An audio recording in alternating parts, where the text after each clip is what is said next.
Let's play a powerful Paul Watson report that I'm going to come back and break down the bombshell news.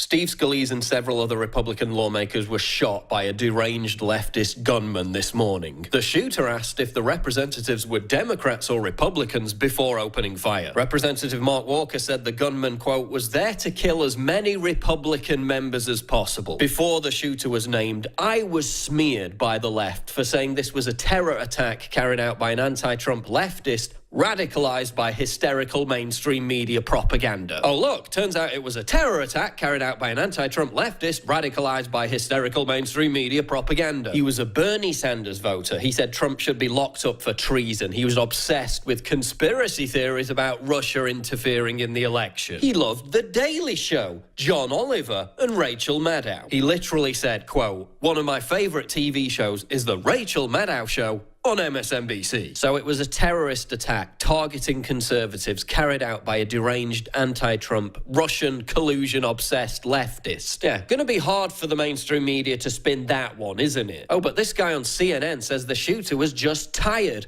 and Wolf Blitzer said nothing to challenge it. He wasn't evil, that he was, I guess, tired of some of the politics that are going on.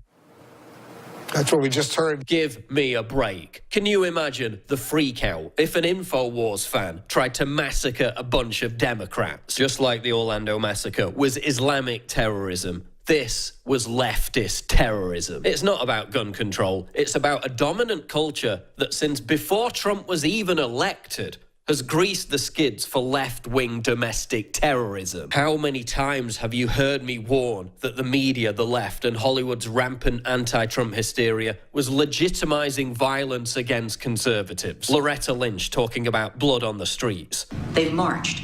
They've bled. Yes, some of them have died. This is hard. Kathy Griffin mock beheading Trump. New York Times sponsored theater productions where Trump is assassinated. The media applauding the whole punch-a-Nazi movement. Almost exactly a year ago, crazed left-wing lunatic Michael Sanford tried to assassinate Donald Trump at a rally in Las Vegas after he grabbed an officer's gun.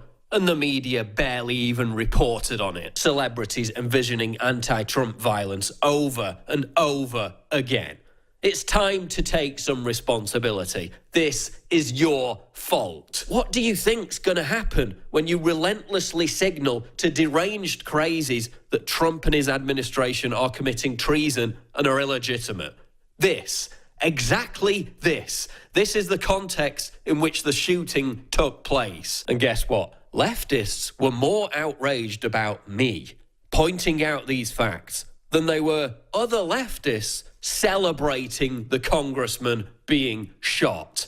Let that sink in. The media, the left, and Hollywood must stop legitimizing violence and return to the realm of civil discussion. The blood is on their hands. This hatefulness that we see in this country today over policy differences has got to stop. We can have our differences, but let's not let it lead to such hate. Let's go to Debit in Florida. Debit in Florida, you're on the air. Great. Hey, thank you so much. Listen, I have bought your product, and I gotta say they're amazing. Anyone who's on the fence, buy it, because I've got Caveman, Superman Vitality, Secret 12, Vitamin Mineral Fusion. I've got the body armor. Wow, thank you. Wow. You're the type of listener that makes it all possible. Which nutraceutical does you like best? I really like the Vitamin Mineral Fusion, to be honest. That's amazing. Really incredible. I drank it in the morning, and I swear to you, I felt incredible. Like I haven't felt in weeks. My morning was fantastic, and I love you guys. I love the InfoWars crew, and I just want to, I want to take this opportunity to tell anybody out there who's on the fence. Just buy it. You will love it. I'm telling you, I've never bought a bad product. What you find in our news is the same thing you find in our products at InfoWarsLife.com. It's a win-win. InfoWarsLife.com.